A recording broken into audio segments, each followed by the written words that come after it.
How to fix screen not responding to touches in Moto G96.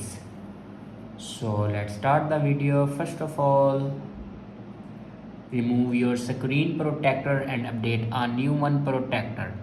After update a new one protector, then open your settings. In settings, scroll down and click on system updates.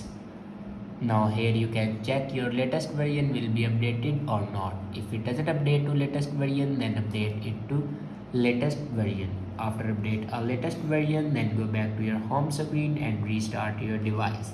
For restart your device, press and hold power button and then click on restart. Open and press and hold power button and then click on restart. After doing these steps, your problem will be fixed. I hope this video is helpful for you. Thanks for watching.